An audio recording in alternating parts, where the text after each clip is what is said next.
There's so many people run from themselves, man. I hear people talk, they self-defeat themselves with their tongue.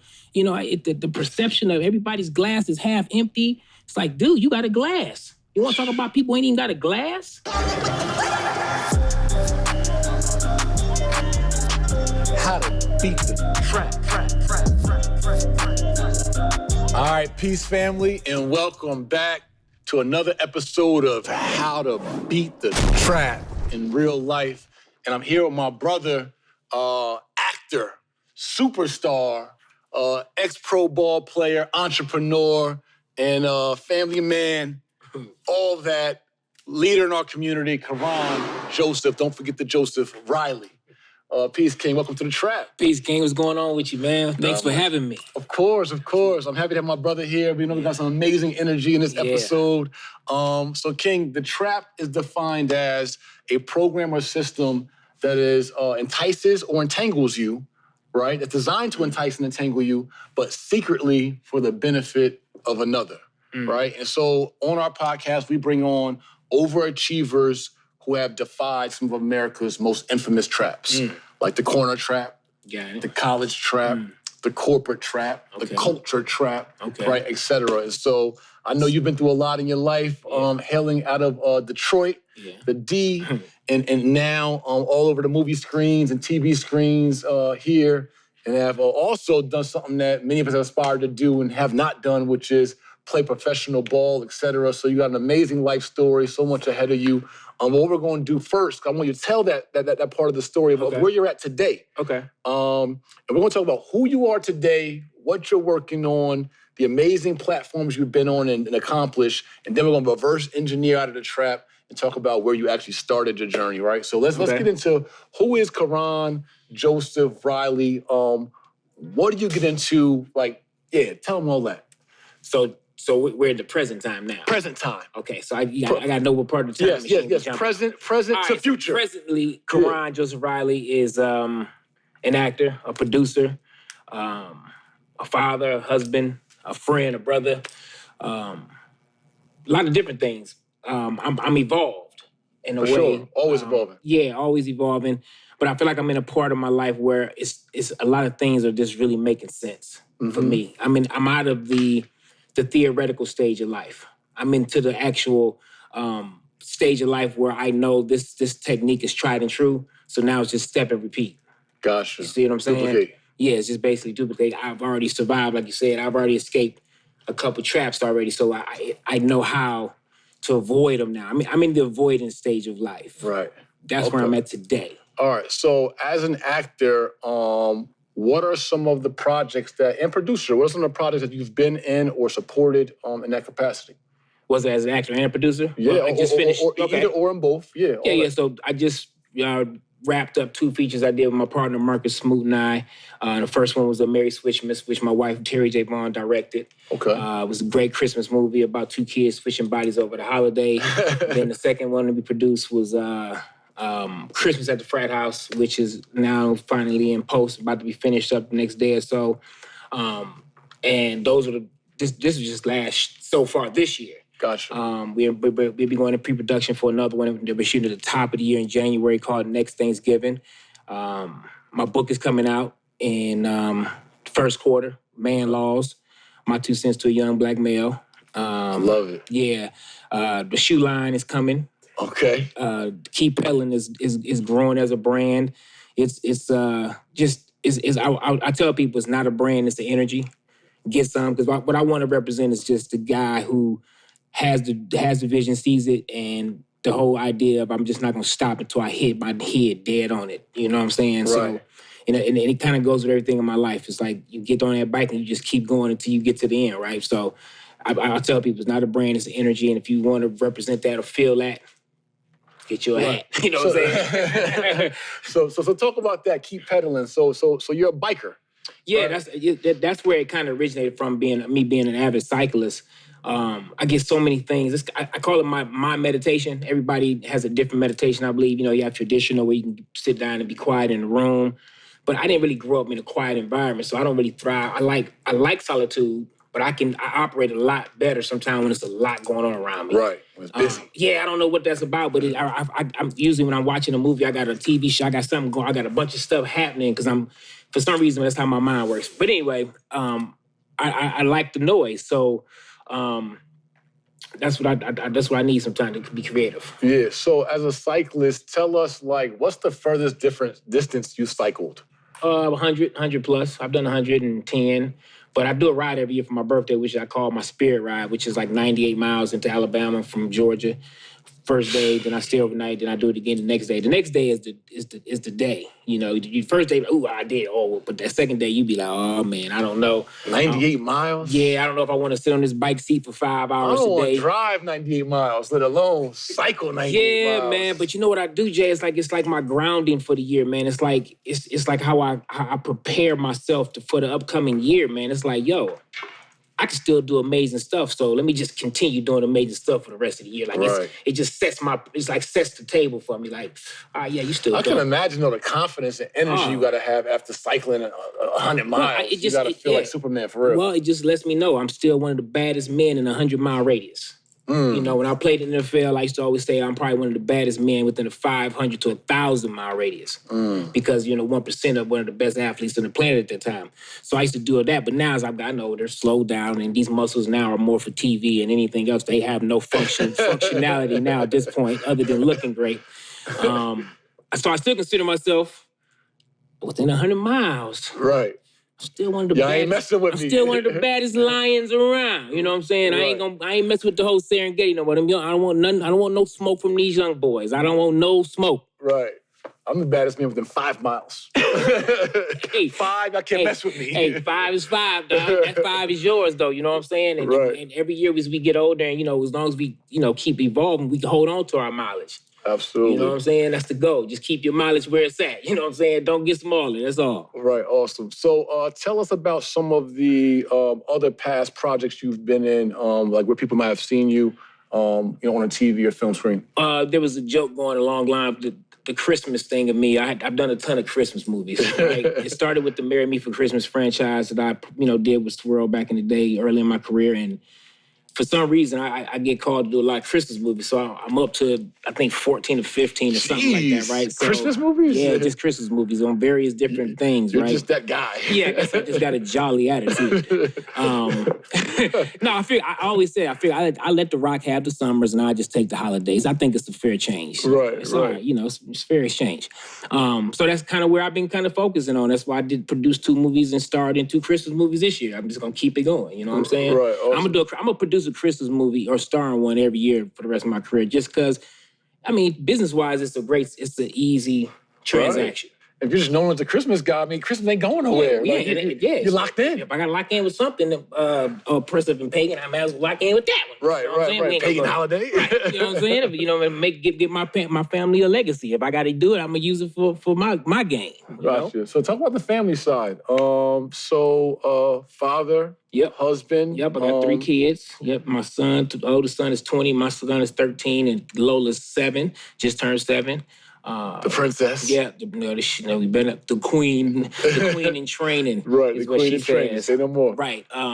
Yeah, man, you know that dynamic. She runs the house, and Terry runs the other side. So I kind of just try to find places to be where I just don't disrupt anybody. You gotcha. And so that's pretty much my house, and the boys kind of, I don't even know where they be at half the time. Like, I think they be avoiding the lowland their mama like I be. Right. But they got all the hiding spaces locked down. So, yeah, that's it, man. That's the family. That's what we do it for, Gotcha. So you're married to Terry J. Vaughn, yes. also actress, director, producer, all that. So how was that with 2 creatives in the household? It's interesting. It's fun. It's fun at times. Okay. It's nerve-wracking at times. Of course, sometimes 2 creative energies, it's not going to always see the same rainbow or the same, organization of it. But at the end of the day, it's still a very fun, understanding environment, which is what I think you also need, in just in any environment. As long as everybody understands we all got our little quirks and all our little, creative syncrasies, whatever, then, we work it out. Awesome. All right, so that's Karon Joseph Riley today. So we got upcoming author. Yep. We got cyclist. Yep. We have overall man energy. Producer, actor. Have you ever thought about directing in that I've space? directed already. I've directed 2 projects. I've only done it twice, so I don't really consider that thing I'm gonna put my feather in yet. But eventually, absolutely. I'm a play in all areas of the game, just because it feeds all sides of you, man. I love directing. I damn near be one to direct everything I'm doing. Right, like, of course. Let me just work this thing out. No, you want to direct this podcast? You know what? This is what we should do. Right, but no, that's seriously. It's a different creative muscle that you get to work when you're actually directing, and it's definitely a different muscle when you're acting. So I love all of them. I know eventually, as my career continues to grow and blossom on the acting side, I know I'll start kind of fatiguing creatively from that and need another challenge creatively. And that's how it always works out. You see actors, start going into directing because they're looking for a new burn. Right. It's all about that burn. Gotta stay fresh on the creative side. It's always more, it's always different. And that's why I write too. I've been writing my own scripts and just been developing that side of me too. It's still a weakness of mine that I need to get better at. But when I do lock in, I'm actually pretty good, So the thing about it is, it's just, you just gotta keep developing, man. Has this always been, because you're a professional athlete, and usually that's someone's only goal. Have you always had aspirations? Athletics. I wanted to be an actor since first grade, man. I did Puss in Boots when I was in the first grade, and I remember my line. It was, "Not I," said the cat. That was my line, right? Of course, I delivered it much better now than I did back then, I'm pretty sure.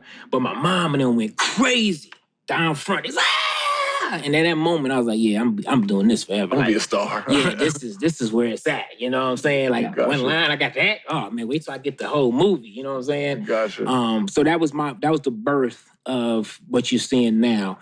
And athletics came shortly after that, maybe 8. I turned 8, and everybody started noticing I had big hands and could run and jump faster than everybody else. They was like, let's put you into sports. And sports took off, obviously. I was really good at basketball early on, and football came later. And let's talk about that. So, all right, cool. So we got a sense of who you are, where you're at today. So now we're going to reverse engineer that thing. We're going to jump the time machine. Yeah. We're going to jump the time machine back to that upbringing, right? Mm-hmm. And so tell us about, how you grew up, what that environment was like for you, and let's work our way back. All right, cool. In order to start at the beginning, you got to start at the beginning.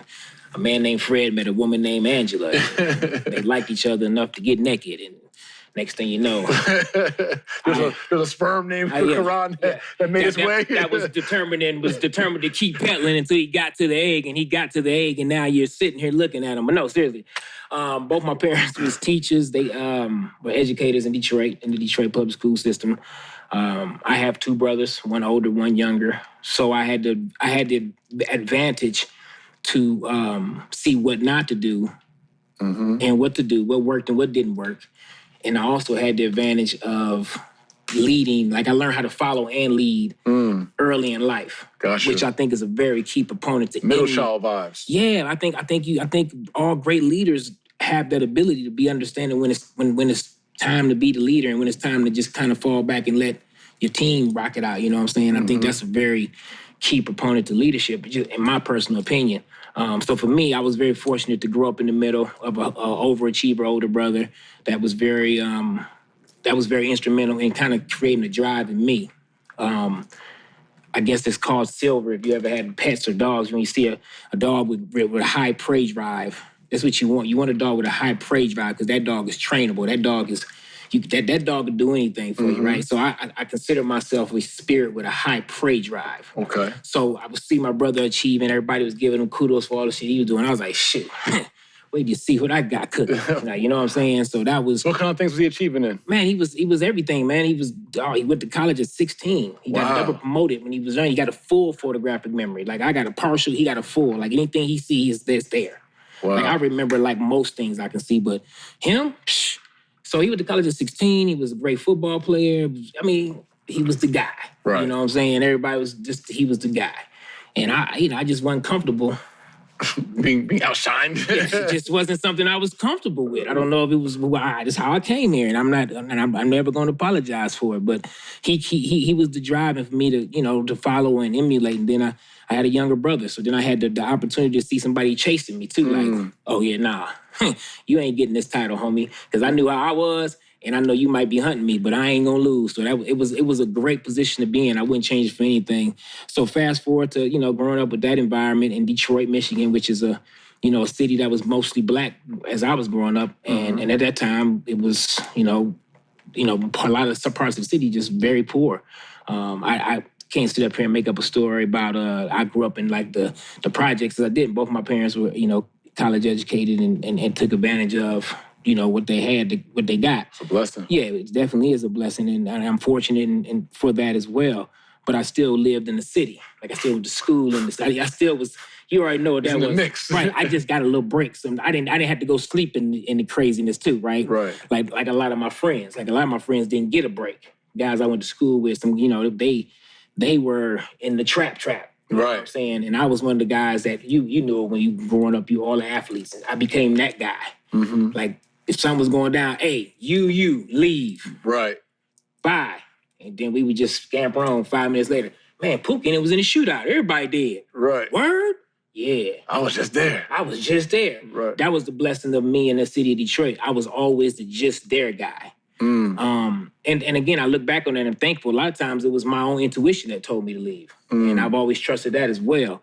So again, I'm in Detroit growing up, and sports that took the forefront. I was a basketball player most of my life from the time I was 8. I stopped growing vertically. So as I started looking at football as a alternative sport to kind of play pro. I always said I was going to be a pro athlete. At first it was going to be NBA. And after I, started making some business decisions, looking at the height and what the NBA was doing, and I was like, yeah, they're going away from guys to do what I do at this height. So I made a decision and chose football and got a scholarship to... What year was that? Or what year in school was that? 96. 96 I graduated. Okay. Going to college. And so was it your senior year you made the decision, football over basketball? So real quick story how I made the decision.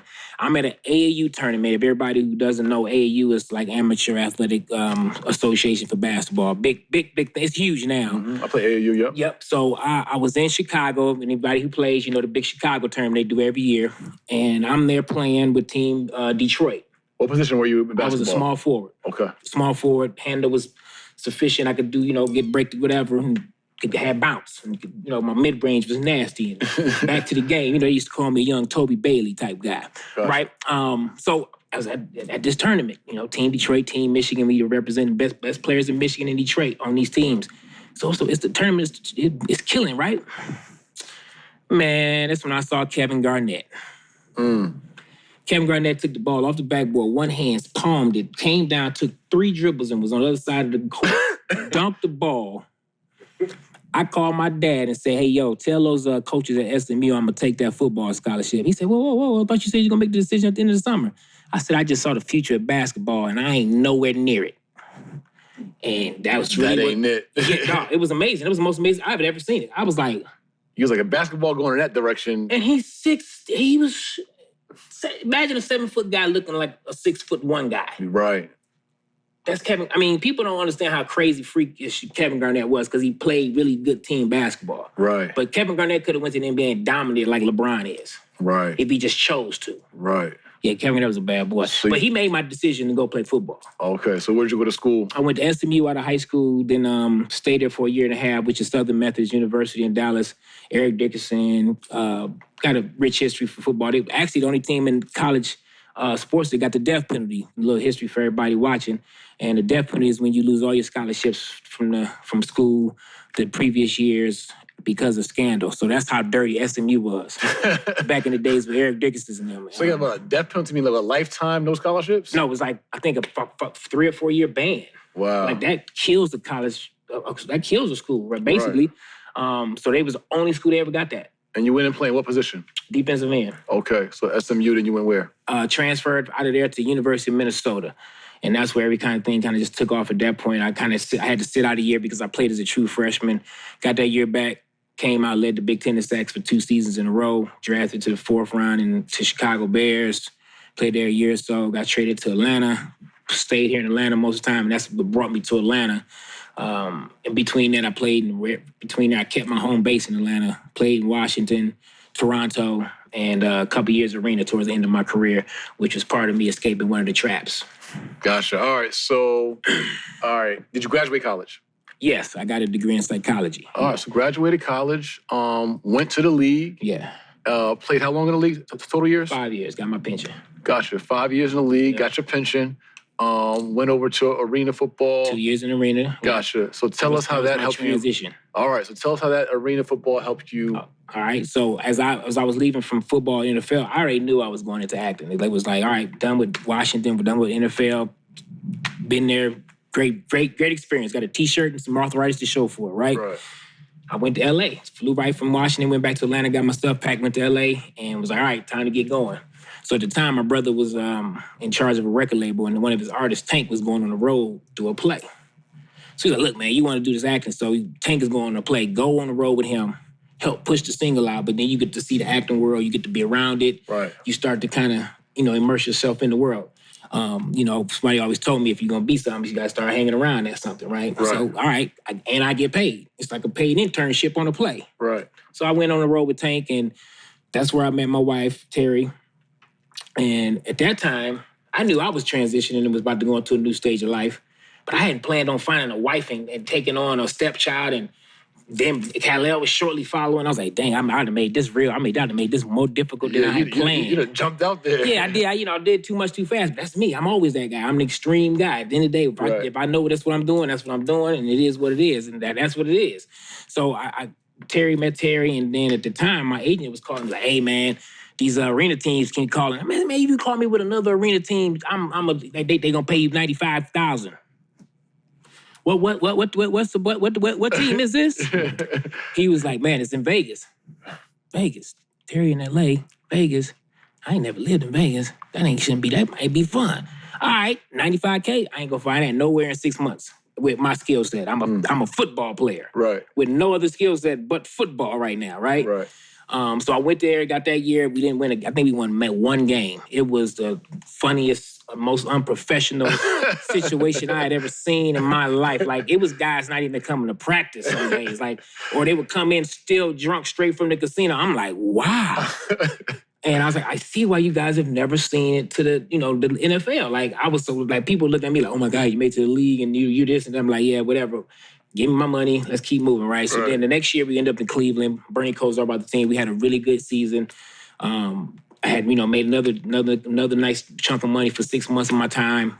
Was able to support the two coasts at that time that we had going at this time with me committing to a new family and life. With Terry being in LA still, and me still having my house in Atlanta. Mm-hmm. So I had to bring some income in. Yeah, and a substantial amount, enough to just keep flow, right? So that was like kind of my first, trap that I kind of set for myself that I got out of. Right. And continued to move out. Use the trap. Use the trap. Basically, right. I used the trap because it was like, I can't let this fall. At the same time, I got to keep moving forward as a goal. So I came back to Atlanta with Terry eventually. That's when I opened up my first restaurant. Chicken and Waffles. The recession hit in 2008. Closed that. Now I'm like, oh man, okay, this is crazy. I didn't know that. I didn't know you actually opened the restaurant. Yeah, I opened it up in 2008. What was it called? It was Gladys Knight Chicken and Waffles. I partnered with Shango at the time. Oh wow, I didn't know that. I partnered with him. We opened it up in Johns Creek. It was cool. It was a cool little spot. And so closed that, and then shortly after that, we opened the Green Room. That's when I met Ernestine, and that's where our story started before it even started, right? Right.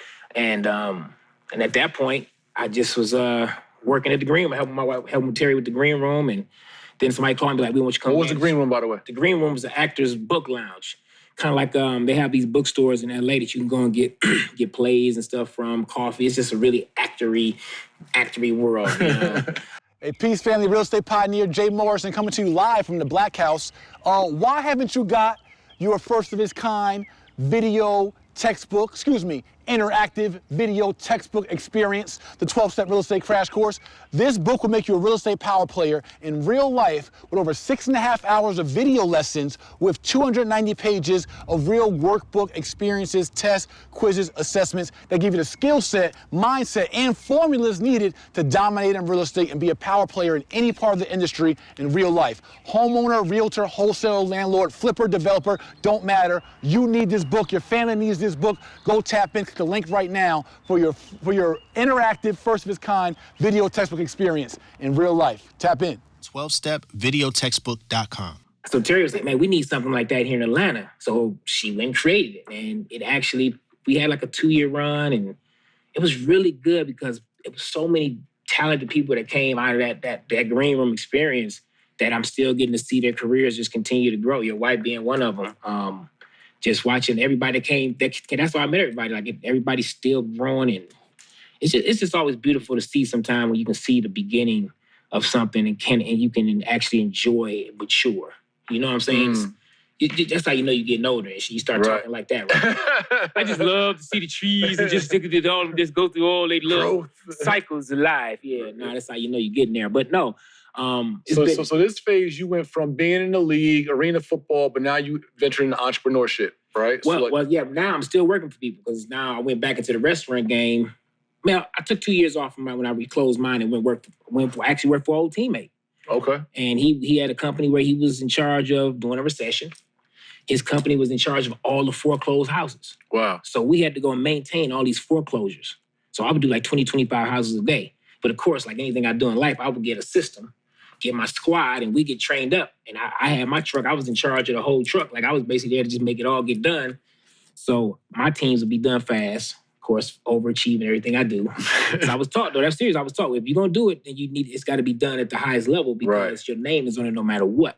You know, so I killed that for a while, cutting bushes. And it was funny. Like Brian, some of my friends would pull up, like, I can't believe you actually out here doing this. Right. I said, dude, it's got to happen, man. Like there is no other plan. Like I can't be sitting around here talking about I'm an actor and I'm this, and people at the crib be hungry. You know what I'm saying? My wife was working as an actress too, but she transitioned from leaving from LA to Atlanta. Thank God we got to beat the Browns. It was just a crazy transition. So let me ask you, for like the person that's listening, that may have had like success, notoriety, influence, fame, right? All that, who then has to transition through, a job, right? Or the corporate trap or some other kind of mechanism.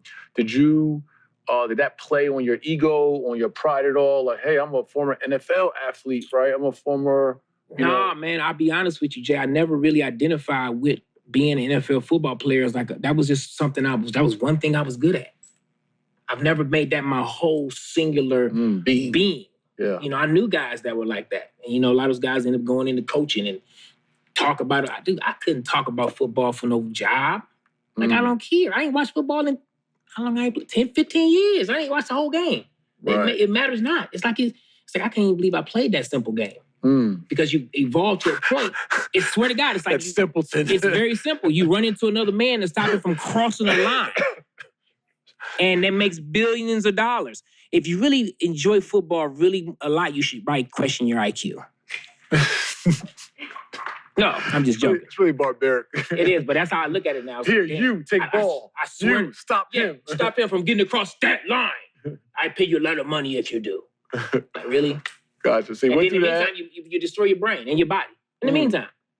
Gotcha. So you went from ball, arena, entrepreneurship, right? Gladys Knight, didn't work, recession. Now you're working, maintaining in the recession, right? Doing house maintenance, right? Okay, so you're working that. And I get the call to go back to the restaurants. Somebody called me like, man, we need a good manager. And we know you know how to manage. Oh, man, you're right. I'm done. I'm tired of cutting bushes anyway. I had lost some weight. I'm like, looking crazy. I was, you know what I'm saying? I'm like, yeah, man, I told you, hey, man, I'm going back to the restaurant, right? So I went back in, started managing again for a couple years, actually. I was GM. I got promoted to GM and was running like the Gladys Knight Chicken and Waffles. Like, they opened up a new one. I'm in charge of that one. It was doing really well. And as my career in acting just started picking up more, I couldn't be the manager. Like, I had to go down from GM to just manager. Like, I can't be the main guy and be on set for 2 weeks. So you're still focused on acting at this time? I never lost focus. Gotcha. It was the goal is once the goal is set, it's set. We don't change to go. Gotcha. We just, whatever in between that is just part of the journey to get there. Like when I said I was going to be, I was practicing my autograph in the 6th grade, Jay. I seen my future. I see it all the time. You know what I'm saying? I tell people all the time, I time travel literally every day. That's what keeps me motivated. Right. I don't have to I don't need nobody to call me and tell me I'm doing great. My future's still intact when I go look at it. So what allows you to believe something that you haven't seen yet that honestly is a quite some would call impossible or very unlikely, right, journey to be successful? One, to make it to the league, like you said, top 1% of athletes even get there. But now to be, I saw it. But now to be a paid actor, I saw it. But yeah, a lot of people see a lot of things. But how the difference between me and those people is I believe it. I believe that it came directly from the Most High, which I'm directly connected to. So if he sent it to me, he gonna lie to me? Come on, man. I know who I'm connected to. You know who you connected to? Absolutely. Well, ain't say less. Once I see it, then I just got to figure out how to get there. That's it. You know what I'm saying? I focus on like I always tell Terry, baby, all I see is the yacht in the Mediterranean, baby. I see floaties. I see jet skis. I have no doubt you're going to be on a yacht in the Mediterranean. You're in there. You're in the picture. Y'all see that, right? Yeah, you're in the picture. When you're on a yacht, you got to be out there with at least 8 to 10 families, man. That's how it's going to be fun. Like, how we going to do that with just me? Right. I don't do none of this shit just for me. Like, I'm the guy who wants to have fun with this success. Like, I don't care about nothing else but that. Awesome. All right. So you're using then at that time, managing, picking up your acting career, right? And then how'd that segue work? So the career's picking up, and now I have to make some decisions because now I'm not managing at the highest level that I call myself be proud of. Like if I'm doing it, I got to do it well. So I had to step back. I said, okay, look, I'm gonna go be a server. Terry was like, whoa, you done did some crazy, amazing things, and then not be tripping about how people look at you, and because you still, even though you ain't been, but you still been the boss, right? You know what I'm saying? Right. So then when I said, dude, postures, positioning. No, everybody dressed up in aprons. I'm decked out. You see me at work when I was a manager. I was clean. Right. So she was like, so you about to be a server? But I mean, and now people, now I'm getting recognized sometime. I guess it happens, people come in the restaurant and be like, didn't I see you? And I'm like, maybe. You want to catch it with these fries? You know what I'm saying? That's how it was. How can I help you today, ma'am? And people would talk to me as the manager of a restaurant, and the whole time they'd be looking at me like, man, you got the most familiar face. I get that all the time. How can I help you today? And I would just work, Right. And again, that was part of the reason why when that doesn't happen and people know it's me, then it's time to move you'll know. You know what I'm saying? You got to be truthful about where you at in your life. So for me, when they start picking up, I said, okay, I got to go be a server. So she's like, you ain't gonna care. I said, babe, I seen the vision. That's the only person that matters. You ain't got to believe it. Your wife you're talking about? Yeah. No, nobody got to believe. The only one responsible for believing this and following through is me. So I don't care what people want to think and see.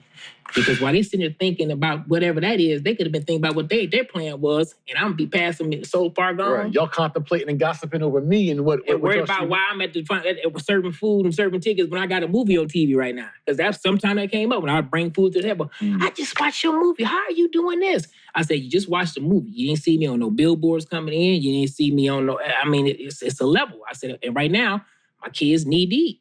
And until I can feed my family through what I love to do, I love doing this right now. And here's the thing. I actually love the restaurant industry.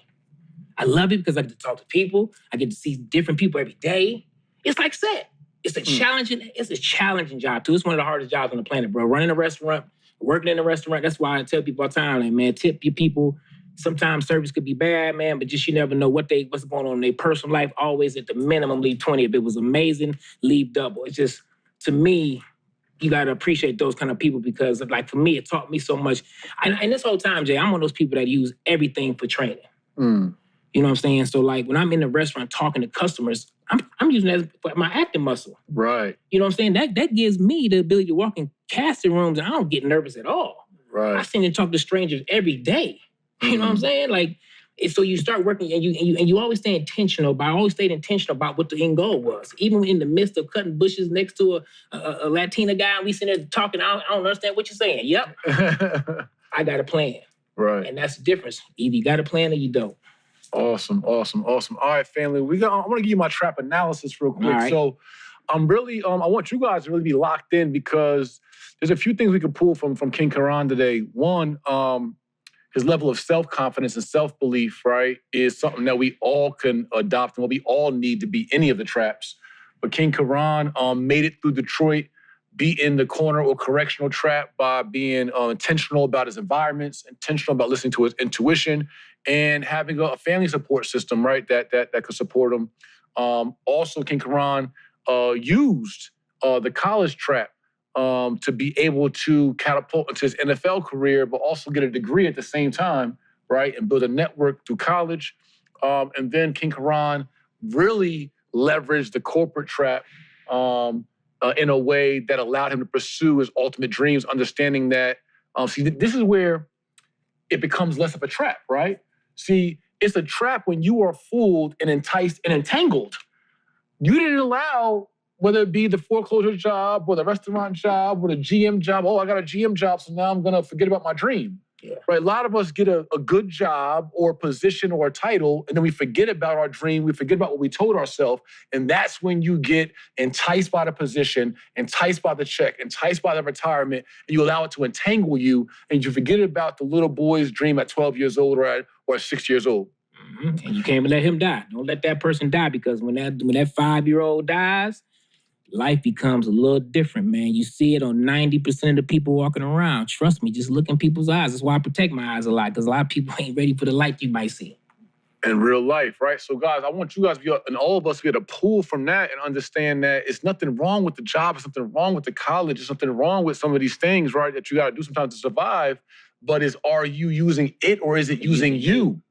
Keep right? Right. Are you enticing it? Yeah, come here, job. You come here, job. I'm gonna entice and entangle you secretly for the benefit of me. Mm-hmm. Not it enticing and entangling you secretly for the benefit of the corporation. That's how you flip the trap. Right. Right? And then I jumped off into one of the dopest serving jobs in the city. Like every server in Atlanta wanted this job. Because I'm bringing in like $900 in 3 days, just cash sometimes, maybe $1,200, $1,300 in cash. I was like, this is 3 days? So that gives me all week to audition. I started alleviating time. I started giving more time to mine to anybody else's. And I said, within like 2 years I was at that restaurant, I said, look, the universe is gonna tell me when it's time to be from here. And it ended up basically, I put my intentions on, I wanna be done here. I want to move on to the next chapter of my life where my craft and my basically everything I was sitting here with is what's going to feed me from here on out, right? Which is a scary thing to do. Mm-hmm. But once you really say you believe in yourself, like I said, I'm a really confident person. But I think this was the last when it finally happened and I had to walk away, and it was like, because I was working so much. Pause right there, because that's exactly what I want to get into is the trap transition. Oh, we in the trap. I didn't jump the dang on segment. We in frequency. We in sequence. Okay, all right, there we go. Yeah, the aha moment. The aha moment. I love it. That you walked away from that trap that you were using, that you were enticing and entangling. Yeah, tell us about that aha moment. Man, it kind of like when you put the intention out. This is what I've learned, and that's why I said I'm past the theoretical stage here. It's like this, you lock it and you just believe it and you push it out, right? And next thing you know, and then you just let it go, right? You push it out. Okay, so mind, heart, and then locked in. Like I will be out of here within, like I'll be out of here. Don't know when, don't know how. Right. I'm not even looking at every job I got up to that point. This is the job. I'm not even looking for the moment. I just know it's gonna happen. It's gonna happen. And I have to be the one who has the wherewithal and the just the fortitude, the faith to stay the course. Right? Because you don't know when. Don't know how. But you know it's going to happen. 110% would bet my kidney on it. Right? Okay. And, when I was working, I would tell the people the servers, it was servers that had been there 15, 20 years. And I know some people just recently just texted me, maybe a week ago, called him Puerto Rican Mike. He hit me and said, man, I'm doing exactly what I want to do my whole life because those conversations you and I used to have at the bar. And he said, man, I knew you weren't going to be there long. When I saw you come in, I said, oh, this is a guy that's just flying through here. I knew you was a man on a mission, right? And he's like, I could just tell. You move different. Like you were there, but you never was there. You weren't entangled. You can't get entangled. You have to keep your spirit light and free because that is the very definition of faith for me. When people say I got faith, no, you don't. You're still working for somebody, ain't you? You still entangled, ain't you? You're still scared. Right. You're still scared of yourself. Because if you got a vision, where'd it come from? If you had a vision to make purses or had a vision to be an actress or had a vision to be a doctor, where do you think that came from? Where'd the vision come from? It just popped in your head. Right, if you just sit here and say something to yourself right now without using your lips, where's that voice come from? What ears did you use to hear it? Internal. Your life is going to reflect your internal, what you think about, what you internalize on a daily basis. And the people that can focus that the longest are the people that's why people admire The Rock. That's why people admire Will Smith. That's why people admire Viola Davis, because they have shown the fortitude to believe the light that they have been given. That's the trick. That's how I transitioned through the thing. When I booked 2 series in the same season, within a month and a half apart, I had already made enough money to not have to be at that restaurant no more. But I didn't quit. I didn't go in there, it's over, I'm done. Right. It just removed itself with ease and grace. I can still go to that restaurant right now and get a job. Because of the way everything flowed. Because it wasn't about fronting and flexing. And it wasn't even, and when it left, they were so damn happy to call me and say, Karon, we gonna have to let you go. They actually told me, said, this is the best firing I ever did. Because we already know you. We already know who you was. We knew you wasn't gonna quit because at this point I was giving up all my shifts. Right. I was getting them covered. I was handling my job, but they was like, it's setting a bad precedent. We don't want people to do that. But we understand, like we know we won't see you back here. You graduated. Yeah, they knew, but again, I was like a manager there. Because with my experience as a server on your floor, what manager wouldn't have me on their floor? Right. Because every shift I was on, we had no problems. Because I was able to just floor manager. Yeah, I was a manager. I was a manager by nature. I still was a boss. Right. I just changed the name tag. Let's be clear. Yeah, I might be at the restaurant serving your French fries to you, but let's be clear, I'm still one of the baddest men in the 500-mile radius. In real life. That's what I'm talking about. That's what I walk in that room with. Everybody, no matter what room I'm walking this is why I wanted you on the podcast. Because everybody got to learn from that. We all got to be able to pull from that. I see so much insecurity and lack of self-confidence in so many of our And that's mentees. what makes us not see each other and say, what's up, King? What's up, brother? I love you. That makes me open. I can be open to you. Me and you talk about some heavy shit, man. Yeah. Only way I can do that is being honest and true who I am. But I found in that openness and in that vulnerability of where you really do the work on yourself. Right. And not be afraid of the gifts that you've been given and you use them at will. Right. That's when your life becomes what you want it to be. So many people run from themselves, man. I hear people talk, they self-defeat themselves with their tongue. You know, the perception of everybody's glass is half empty. It's like, dude, you got a glass. You want to talk about people who ain't even got a glass? Like, you got to see bird's eye view. I tell people all the time. I came home from a bike ride a couple years ago, and I told my wife my whole life just changed on that bike ride because I started seeing my life from a bird's eye view on that very bike ride. It was some spiritual stuff, man. I could see myself on the bike on the road. Wow. And then I pulled all the way back, and when I went back, I saw my whole life. And I said, dang, man, I ain't had no, like, I can't even sit there and come up with no crazy stories about all the things that I avoided and got, because I've been this way my whole life. I've been intentional and just stayed in, like, I'm so thankful for my mother and the life she's spoken to me to give me the confidence to be my true self early, to just not be afraid of the dreams. You know what I'm saying? Because every dream gonna have some nightmares. Right. To get to it. It's just part of the process. It's just a matter how you look at it. Is it a nightmare or was that just a really hard class I need to learn something from? You know, it's all about your perception, how you look at it. Right. And that's what I figured out. That's what athletics taught me.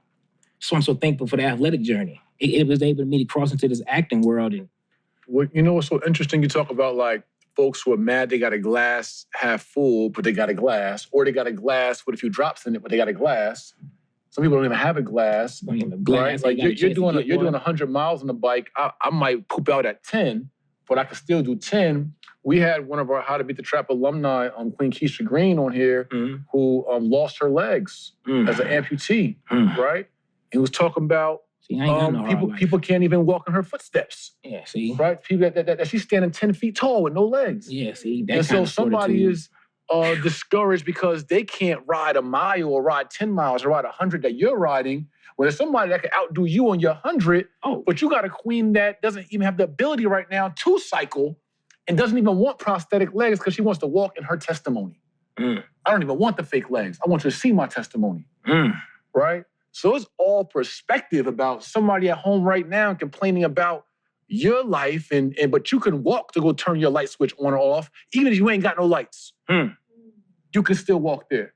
Yeah, you don't have no job right now, but you can still walk to fill out an application. And I just think it's something for us to pull when you talk about we don't know the how, we don't even know the when. You might be getting scrutinized. You might have to go through a divorce. The kids might not like you today. You might get fired, right? You might have a bankruptcy and all that. That's just lessons on to where your inner voice already told you you're going to go. How can you hear your calling? How can you hear your destiny internally as clear as you hear my voice right now and no one said anything audibly?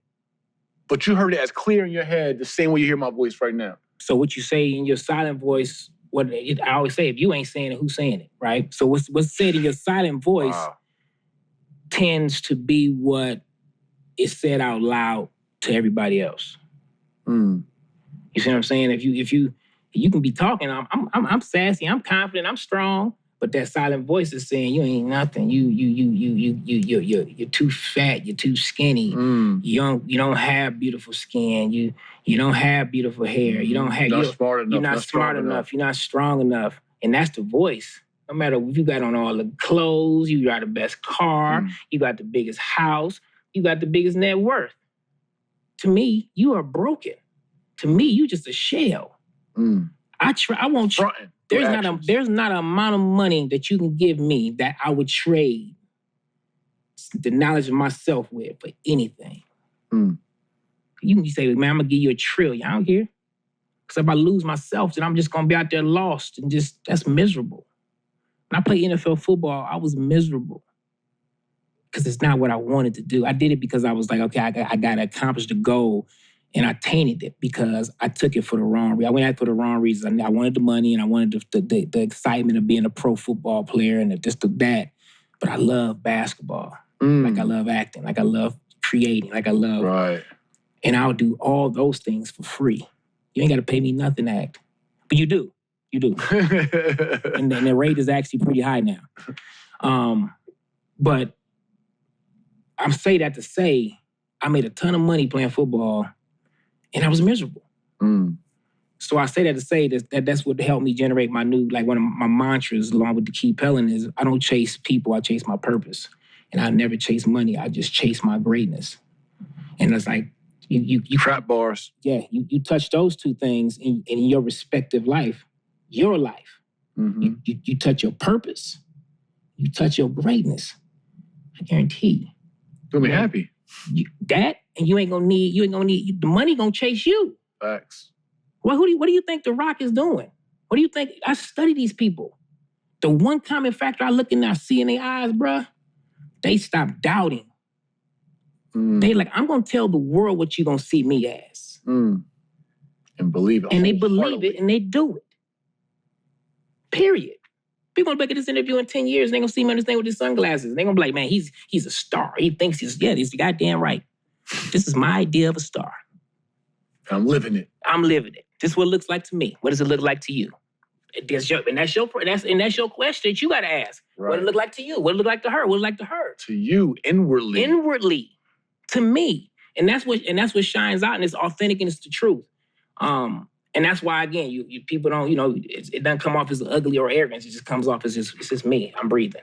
Right. Love it, love it, love it. All right, so let's put you in a trap seat, man. Trap hot seat. Yup. And so in the trap seat, we want to talk about this segment called Trap Blown, right? So this is where we challenge you to tell us a couple different stories, man. You could give us a story of something amazing that you've done that kind of blew your mind, that might blow our minds. It could be something you've accomplished, someone that you met, and a goal that you conquered. that would blow our minds, or something that might have been a little shameful, a little regretful, a little embarrassing, that you're like, man, I got to blow myself up a little bit. I want to take that one back. I was kind of wilding right there. Okay, yeah, that's a tough question for me. Because in my mind, I haven't done the thing that's blown my mind yet. I haven't done it yet. I feel like I'm working towards that, but I haven't done it yet. So the regret, like I said, the one regret I'll say, I kind of gave it to you, was playing football. That was a regret. I mean, I might not be what I feel like looking back on it, I feel like a total, dummy for doing that, because at the time, I was like, man, I can't figure out why I can't shake this feeling, until you got out of it and you started really pursuing. I started pursuing acting like I wanted to and doing the things I really love to do. And I started realizing I had much less financially, but I gained so much more peacefully, internally. Yeah, happiness. Outwardly. So as a father, as a husband, right? I have responsibility to my children, to my wife, to my household, to be the best version of myself, because then I can make sure they're the best version of themselves. I can give them permission to not hide from yourself. Wow. Like, I don't hide from myself in the house. I don't hide anywhere. And I want my kids to be freedom, man. Facets of a man. That's freedom. I either heard or was talking to somebody about something. They were saying, like, true freedom is when you can be truthful and as full honest with yourself. So many people live like this internal lie to the outside world because you're so worried about everybody gonna think about you and your lifestyle. Right. And sometimes I know it comes off sometimes to people that are not familiar with me and who I am. Like, you come to my house, I smoke cannabis, right? I have young kids. I will sit there and I will roll up a joint, and my 7-year-old daughter will walk right past me. And it'd be grown people trying to hide. And I'm like, hold on, I'm in my house. I'm never gonna hide in my house at the minimum. Like, let alone the world, right? Like, oh, so now I'm gonna come home and hide? So, like, me and Terry had a long talk about it too. She was like, you really? I said, look, babe, I'm not gonna ever live in this close proximity to people when I gotta hide who I am. That's just not a cool way to be. Because you're still doing it. Because I'm still doing it. And then here's the kicker. Your kids gonna know anyway, but now they're gonna know you hiding things from them. So then they're sneaky daddy. And they're gonna become sneaky. They're gonna hide. They're gonna learn how you teach them. I'm teaching my kids to be yourself, unapologetically, honor yourself, love yourself first. I tell my daughter every night, love yourself more than you ever love any other man in this world. Me included. That's big. That's a trap bar right there. He said, me included. Love yourself more than you love daddy. Absolutely, because now it's just going to set up everything else after. Right. So now when she's grown and the man wants to, hey, I'm daddy. There is no compromise. But here's the thing. In her strength, she'll be able to submit properly. Because in relationships, I believe that's when you have two strong people. My daughter's going to be strong. My wife is strong. I'm strong. She's going to be strong. But still can love herself properly. Love herself without a doubt. And at the same time, offer up love to someone else without it being a take. You know what I'm saying? I think that's one of the things as I have to evolve, because sometimes I grew up in a way I get so hard into where I'm going, sometimes I might lose the love part. You know what I'm saying? Right. And I think that was just to me, it's a crutch in a way for me. I think I could do it always. I think it could be better, but 43, man. It's like some of these things, like I said, I'm past the theoretical spot. Like, I know this is tested. When I shoot it this way, it's going in. Right. And we in the stage of life where I don't want to experiment on certain things no more. Time ain't getting longer. It's like, okay, it's time. I'm getting that third quarter. We out of halftime. It's time to go ahead and crank up. Right. It's to the game. This is when the game is won at halftime. Facts. You know what I'm saying? We got to come out this halftime and we got to push it to the thing. That's when we gonna win. All right. So when you were playing ball, you were making some good money, and you were young. The embarrassment of the next part of that blown part of it is I didn't do nothing with that money that I had. Know. So tell us. That's my trap embarrassment moment right there. Tell us the biggest bag you blew. Like, what's the one? Millions. I mean, my first rookie contract was 1.5 million, which ain't nothing now, but in 2001, 2002, I was more money. I made more money than my classmates that I graduated high school with. Facts. At that point.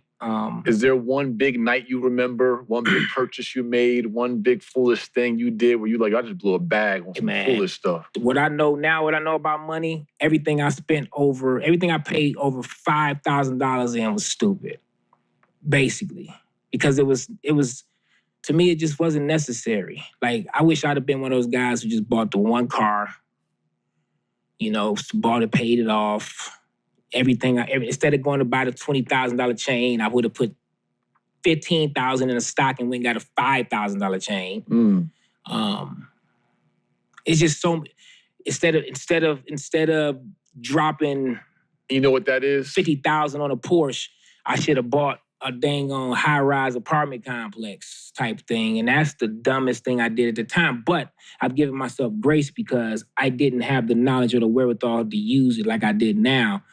Because my parents did. My parents were workers. Right. They had no entrepreneurial spirit. You know what I'm saying? I told my dad the other day, Dad, you 248, you 2 generations removed from slavery. Working for somebody else is very much ingrained in your spirit. I'm third. I'm removed. My dad was the first generation that able to go to college. So now if you really look back at it, bird's eye view, you really get to see that you're not doing as bad as you think. And you're not doing as good as you think either. So you got to be able to stay even. Stay honest with yourself. Like I tell my kids, you're going to lie to me sometime. Maybe we're going to get, whatever. I hope not, because I'm trying to make it where you don't have to. You're going to lie to a girl. You're going to lie to a boy. You might lie to a teacher. I'm trying to make it where you don't ever have to lie ever. But I know it's going to be a part of your human development that you go on. Because no one have to not have to. That's just confidence in self. Who are you scared of? Right? But never lie to yourself. Yeah. That's where people go wrong, man. You get to lying to everybody around you. And I heard somebody talking, when you say, I'm getting out of here, and they didn't move because they knew you was lying to yourself at that time. We're about to leave. I was like, my wife, she's like, we're about to go. I was like, no, you're not. You're not ready. You ain't even started the makeup process. Right. Like, low-key, I got an hour. Right. Girl, why you never ready? Right. Girl, why you never ready? Right. Exactly. That's exactly what that is. Right. So you in the N.F.L, really what you were called in was the culture trap, right? That was the culture of the N.F.L, it was the culture of the league. That was the culture of us getting money young. Was like, yo, you supposed to buy the $20,000 chain, right? You supposed to get the fancy car. You supposed to do these things because the culture says so. And even Jay-Z, the people I was like listening to and trying to learn what to do with the money. Like I was learning how to use money through the rappers at that time in my life. Right. I didn't understand man, I just got $150,000 in my account. Like, what do I do with that? Like, I was never one of those dumb guys who just spent money frivolously. I was never that guy. So I was able to kind of set myself on a budget. I gave myself like a $5,000 budget a month. No financial guy came and did that. I did that myself. Like, I did $5,000 a month. If I can't live and ball off to $60,000 and I'm making $220, my numbers was pretty decent, right? And I did that. I did that my whole career. I never outpaced myself, which gave me a little cushion at the end when I was transitioning with Terry and the family. I still had some money in there to kind of, wiggle through. And that helped. But again, did not really make it work. Work and twerk. It didn't work or twerk or shake or dribble or nothing. It just depleted. You know what I'm saying? I didn't understand sitting your money in the bank is probably the dumbest thing you could do in the history of money. You know what I'm saying? Like I didn't understand that at the time. Not even beating inflation. Right. I thought I had because I had a private banker, I was balling. I'm like, I don't go to a branch. I make a phone call. Right. Why they reinvesting your money? Why they reinvesting my money, getting 10 times richer while I'm just sitting up here. The bank trap. Checking account trap. That when they teach you about, I escaped that too. I still got a checking account right now, but I'm working on some things. Awesome. All right, man. So we're going to go into our segment called the Trap Cheat Sheet. And the Trap Cheat Sheet, really, you've kind of given us so much advice, so many bars. But if you could go back to, this is for our NFL, NBA, professional athletes, even rappers, those who come into an early check, if you go back to your younger self or somebody in that position who runs into an early bag, what's some advice, a cheat sheet you can give them, a trap cheat sheet for them avoiding that trap? Or to someone that might be an aspiring actor or actress who might be going through that phase of either corporate America or a job, how can they also leverage or use or avoid that trap? All right, so I'm gonna keep it real simple. I'm gonna just say one of my cheat sheets is accountability. Okay. Like, and I kind of talked about it already. Accountability to yourself, understanding yourself, being true to yourself. If you're Black and you live in this country, I would implore you to get mental therapy with a therapist.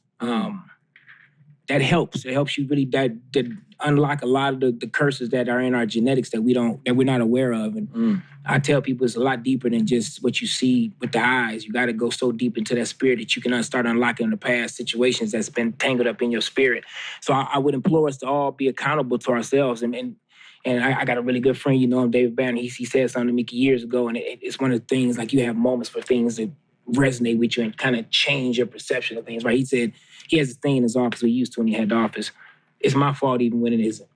And I was like, wow. It's my fault even when it isn't. So I started living by that, right?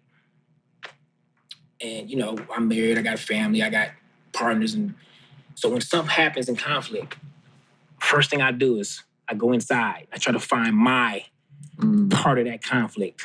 And it could be coming from somewhere else. Right. The conflict could be coming completely outside of me. I didn't even know it was a conflict. Right. But once I am aware that there is a conflict, a disagreement with energies, of spirits, of souls, of humans, okay, first let me listen, let me hear it. Before I receive it, let me go in and do some digging. Let me find accountability for it. Because now I can take it in, and now I can get better. And not running from it. No, I'm not gonna run for it. No, whatever there's an elephant in the room. Right. Okay. Shout David Banner, by the way. Peace, King. Yep. There's an elephant in the room. Let me go examine it. Let me go meet it. Let me go talk to it. Let me name it. Let me that, John. give it some peanuts. Let me pet him. You know, get kindred spirit with it. And I'm gonna come out that room and I'm gonna be able to address what you said, and we'll be able to address where the conflict was at from a position of, I'm coming to you with, I know I went wrong in this conflict. This is where my piece of it is. I hear you. You could be that far along in your accountability of conflict or not. The matter's not, because I've already taken my share of the cake. Right, you figure out yours. Work it.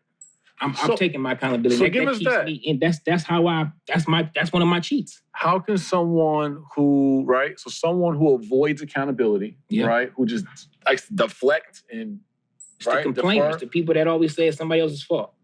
What can they do to kind of work themselves, right? What's some advice for somebody that perpetually avoids accountability, self-accountability? Look at your life really. If you find yourself without a lot of money all the time, look at the 4 or 5 people you hang out with, the closest people to you.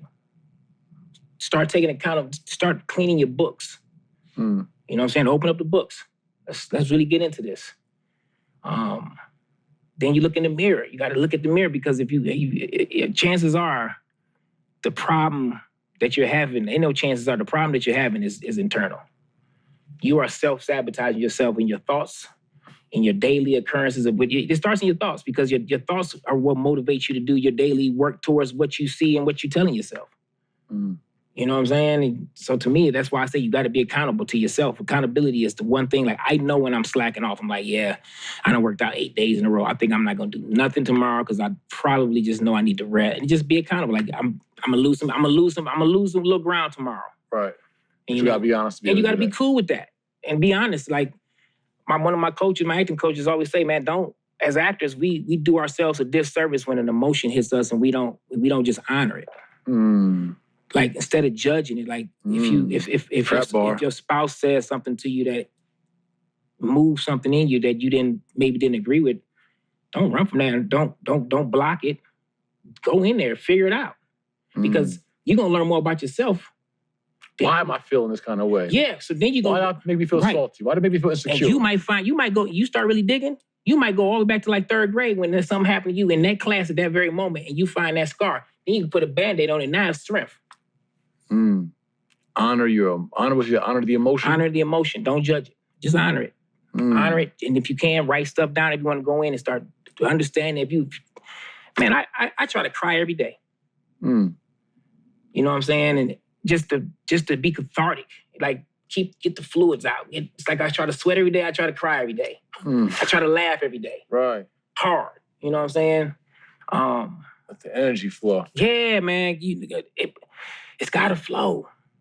I'm so working on that, man, in everyday life. I'm working on not being agitated about anything. Just Like be in the flow. Like you can feel it, man. When you flowing, man. And it's a different feeling of life, man.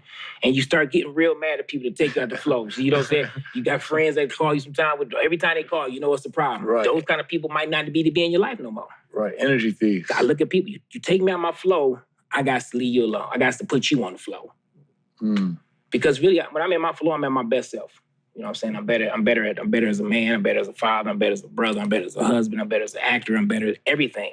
And I want to be better. So accountability, man. I'm being accountable to always doing self-work and not being afraid of what I'm going to find and who it's going to be and what it's going to turn me into. I think the majority of us, we know we mask the self-work.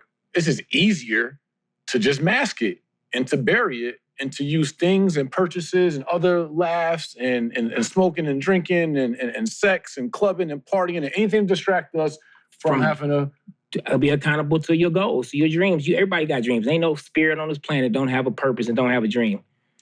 The difference between the happy and the most fulfilled spirits are the ones who live in that purpose, who are going after those dreams, and the other people are the ones that those dreams every day, they're doing something completely opposite of that.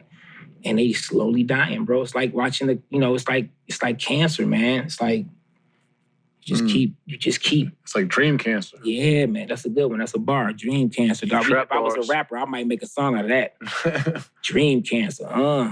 Real. Something like that. Slowly eating away. So family, King Karon, appreciate you, man. I want you to tell everyone, please, where they could, because guys, this is an opportunity to really tap in. This brother, I'm telling you, I know him personally. He's mastered that self-work, and it's just amazing to be able to operate in that kind of self-truth and self-confidence. You all should be rewinding this episode and really listening to it and embracing it. A lot of times we get so into like money plays and like we want all this like super excitement stuff because we just don't want to, you do the tough stuff. You do the tough stuff and you follow in that energy. Where can everyone find you, as a person, any of the projects you got working on, the movies? I see you got the kicks to the side. Yeah, I got all the kicks. I got to pull it out there. But just first I'm going to talk about. Please. Yeah, and this is my first shoot that's coming out under Rock Deep Global. Black owned. This is the foundation. I named it the foundation because it's the first of a partnership that I'm doing with Rock Deep Global. Another black man, he has a shoe line. He's been doing it for 10, 12 years. It's growing. He and I partnered up to do the Keep Peddling line. That's my logo. Sweet. Just to get behind the energy of basically connectivity and building with like-minded Africans and people that really see the vision. And again, this came to me, and it's flowing, and there's no pressure. It feels good. Right. I know at the end of the day, whatever I can bring to help this brother's brand get better, I'm gonna do it, and I know I'm gonna be able to wear a shoe and I'm comfortable with. It's very comfortable. This was the prototype. I made some changes, so it's gonna be a little bit different. It's light. You can dress it up, dress it down. I got a white version and I got a red version for Sickle Cell Month every year. Red, black, and green on you with a little gold splash. Yeah, you already know. Come on, man. And that's just and he called me, man. We collabed and he's like, look, man, we should continue to lead by example and build together. And he's like, I got the contract, for the money. I said, look, man, I ain't saying nothing about no money, man. But yeah, you can send it over. But at the end of the day, it was never about the money for me. It was like, I always wanted a dang on shoe, right? And I played all those years of sports, never had my own shoe. It took me 43 years to be just true to myself to get my own shoe, right? So now I got my shoe, and one of my mentors in my imagination, Dr. John Henry Clark, always says, if you wear underwear, why not make underwear? If you wear shoes, why not make shoes? So again, I can only say, I tell people all the time, I can only talk so much without just saying, I'm going to just show you type of thing. I'm going to show you how much I overly support my black people, how I'm never going to be on the red carpet, no matter what platform it is, not wearing something black, you know what I'm saying, and not talking about it. You Hugo Boss, Tom Ford, all y'all don't even call me, and you're not going to get these shoulders. These shoulders are sitting there waiting to be dressed by another black person that's going to kill them, not you, baby. Next. Now, I got to put out there in the world as much as possible because they hold you to accountability on that. So then the next line is to keep peddling. This is the logo. Studying Jay-Z and them and how they launched their brand. I started this year. Easy, simple this year. Came out in the spring, summer, so I made it the net, give you some breathability. I'm coming with the wool line coming in the falls. So to keep peddling, it's just like I said, it's the energy for me. It represents self-love. And if you really, the logo, I broke the logo down because the two circles right here represent your future, your past, in the Jupiter. If you look at up what Jupiter and the rings, the Jupiter stand for, that's the hard work, spirituality, and all that. So all of this is all connected. And if you notice how it goes in a circle, your future and your past is all connected. You basically living in all of it at the same time. So the decisions you make today going to directly affect your future, and your past is still there for all time to learn and tap into to continue moving forward and make those good decisions in your present. So. I got the shoe line, the hat line, merch line. It's all getting, see, for me, like, I'm not in a rush for anything. It's like I got to do the work for all of this. It's not how, it's not when. I don't know when, I don't know how, but I know why. I know my why, so when I get to the where and who and how it jumps, it's all going to be there already. It's not going to need, I'm not going to have to rush into an infrastructure. Oh my God, we got to get Karon this to say. No, it's going to be, look, he already got that building. He's already planted the seeds because, again, I've seen the future. Mm-hmm. So if you can see the future, you just start preparing. Like what's the biggest thing? You know what time we're going to be there. You know what's happening next, right? So you believe in yourself, you can time travel and see your future because when God gives it to us, that's what keeps us working. That's what keeps us living. That's awesome. That's awesome. So what platforms can everyone Oh, yeah, platforms, man. Yes. I got my website where you can get your hat, merchandise. You can get all information on, like, upcoming projects just on my own website, www.KaronJosephRiley.com. Then, of course, Instagram, I'm Karon J. Riley, Karon Joseph Riley across all platforms. I keep it simple. And if you really just get bored, just Google me and then, or put in Amazon Prime. I pop up all over the screen. Christmas is about to be my season anyway, so. Go watch the Karon Joseph Riley movies real quick. Go watch some of them Christmas marathons. It's about that season. I start getting hit up on the gram. Oh, we watching your movies today? Yeah, so thank you for supporting me and thank you for loving it. And yeah, man, it's a good, always good family stuff. Part of my purpose as an artist is to do content that brings families together and bring Black people into their true selves, like by just showing them glimpses of what we can be and what's possible. Gotcha. Before we wrap, I do want to say, and I want to give you the opportunity to speak on this. And I know you also in Ambitions, right? Yeah. Yeah, also write another TV series. But you've mentioned Black people intentionally a lot during this interview. We didn't really go there. Yeah. But what's your intentionality or passion for supporting your own community, your own tribe? Talented 10th, man. I'm a talented 10th. W.B. Du Bois said 10% of us is supposed to lead the way. I'm part of that 10%, man. And the degree of what level on that 10% I'm at is still to be determined. But I'm in that talented 10th like you are, like your wife is. Like everybody you surround yourself with, Eugene, everybody that you surround yourself with are part of the talented 10th. It's not a secret that your people that you be around with are who they are. You know what I'm saying? Who I'm around, it's the talented 10th. It's our responsibility. So for me, it's the responsibility part, bro. I got a responsibility as a Black man. Part of the talented 10th is to speak boldly, to speak wisely, to lead by example, and just be my brightest, strongest self, man. And that's what it really comes down to. We as so many of us as Blacks, we just not even really happy being Black, man. Like, so for me, I'm really trying to make it cool and fun again, just to be like, look, man, we got melanin, man. Do y'all understand we the only people on the planet that it's got carbon in us? Man, dude, like when I'm writing a movie where I'm actually using the melanin, that's what makes us fly. You know, it's the little things. Not fly like clothes fly, but no, like man, you fly in the air, dude. You know what I'm saying? Like, yeah, so I got some stuff coming, man. It's gonna really enlighten us. But at the end of the day, that's why I do it, man. Like, why else would I do it? Like, I'm leaving a footprint. I have no problem saying when I die, I want the world to mourn. I ain't got no problem saying that. That's how hard I want to go and that's how hard I want to work. That's how much the impact I want to make. However I can make it. I don't know the how, I don't know the where, but I'm intentionally going for it. Gotcha. So last question, you and I could build all day. Right. What do you say to someone that hears you say, hey, Tom Ford, you a boss, hey, cool, but y'all ain't getting these shoulders, and says, yo, that sounds racist. Like, what do you say? It's fine. Because first of all, a Black person can't be racist until we have control of some resources. So the moment I got control of a gold mine or airport or a grocery market, anything that's a resource that people need to live off of, we can't be racist. It's impossible. Now, I can be a Black supremacist. I'm that every day. And like, it's cool. I don't have to say that. I don't have to go up and smack white people or make them feel small and demean them or take jobs away from them. But I do have responsibility to my people that if I got a Black sound guy and a white sound guy, I'm picking the Black sound guy intentionally. Like, it is what it is, homie. If I didn't have no other sign guy and the white guy was left, come on. Welcome to the team. But for me, I'm intentional about that. Like, you walk on my sets, dog. I had one white guy in the last set, and I had to get him because he was our COVID guy. And I was like, I'm going to use his natural oppressive ways to keep us safe. Like, he's not going to even know he's operating his purpose. I'm going to use him for his purpose. And it worked. Maybe I had no more COVID stuff after that. Because I watched it, man. Black people move different when white people come up and start saying something to you. Most black people, like me, I was in charge, so he couldn't say, hey, I got you, I help you. I put my mask on, Jesus. But at the end of the day, I mean, it was what it was. So it was a black COVID person, everybody was like, we had one, and we had a damn COVID scare with the black guy.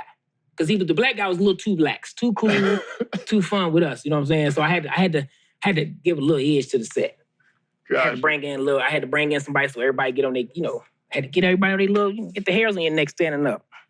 When they're around, I love them, but I just ain't always. I'm not as comfortable. All right, we're gonna end. Might want to edit that part, Jay. I just still got to do some Disney work sometime, so definitely edit that part. That's why I can't be doing these interviews too long. I get too far. Go too far. I set him up for that. You did. Jay set me up. You just turned into a real media person. You just set me up. Thought you were my brother. Thought we supposed to keep this thing vanilla. Damn it. Get me out of here. I wish I had a mic to throw up. I'd have an actor diva moment. Knock the mic around and... Oh, man. All right, family. Listen, another amazing episode of How to Beat the Trap. Karon Joseph Riley showed us how he was able to leverage the corporate trap into a career as a movie, TV, film star, and entrepreneur. Also, he was able to avoid the corner trap and leverage the college trap, man, to get into a career in professional sports and show us how to really tap in and be true to our inner selves and honor our emotions, man. And he gave us some laughs, all at the same daggone time. Sound like a good show to me. That's a great show. All right, family, I'll see you on the next episode. Make sure you subscribe to the podcast on all platforms, audio or visual, right? YouTube, all that. How to Beat the Trap, Mr. Jay Morrison. YouTube, you'll see the playlist for How to Beat the Trap. Make sure you guys tap in, share this, and all that, and I'll see you on the next episode of How to Beat the Trap in real life. Peace. Hey, peace, family. It's Jay Morrison, co-founder of the Legacy Center here in Atlanta, Georgia. And I want to invite you all to be a virtual member of our building, our Class A office space, also known as the Black House. From anywhere in the world, you can house your business here in Atlanta, Georgia, and have your virtual address be our address. Get your own suite number. You also can get our virtual notary services, our virtual receptionist services, have a telephone line for your team, and get access to our meeting rooms, conference rooms, and get 1 day per month to actually visit our building and house your business here in real life. Family, this opportunity is just $40 per month or $300 for the year. Super discount for you to be able to have a Class A office space, house your business address 2 miles from Tyler Perry's studio, 5 minutes from the world's busiest airport, right here in amazing Atlanta, Georgia at legacycenter.com.